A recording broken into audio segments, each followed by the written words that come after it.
There was a time when they were putting me into general population and I had to go into one of the shower stalls in the men's locker room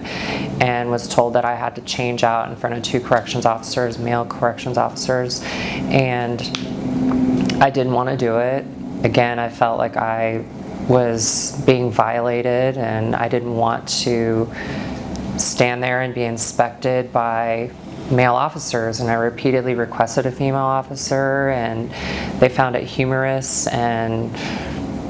very matter of fact that it was just what I was going to have to do. And fortunately, I didn't have to end up changing out in front of them because a female officer finally came and said that my bond had posted, and she had even said that I had dodged a bullet, but even herself, there was nothing that she could do about it, that those two men were in control. And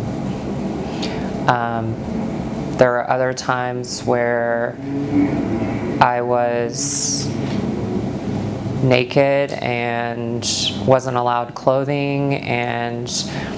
the access I had to the shower was visible to other men that were in the unit, and men were making comments and masturbating, and I just felt disgusting, and there was nothing I could do about it. And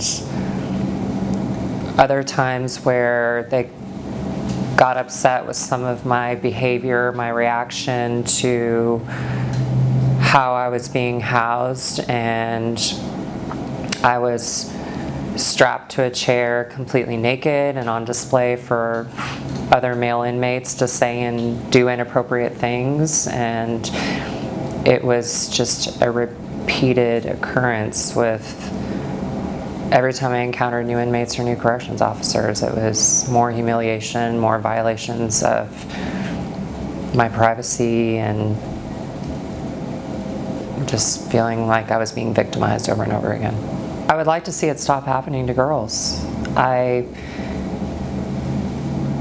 know this happens more frequently than people probably think it does, and I think that they're getting away with it. I think that people don't think that it matters,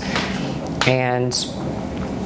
we're all human beings just like everyone else, and I don't feel like we should be treated any less because we are trans. And our community already deals with higher levels of violence and murders and suicide, and I feel like this is just feeding into that, and I just want it to stop. And so I hope that me sharing my story and my experience will help inspire some type of change to where it stops happening, because it was an awful experience that I wouldn't want anybody to go through.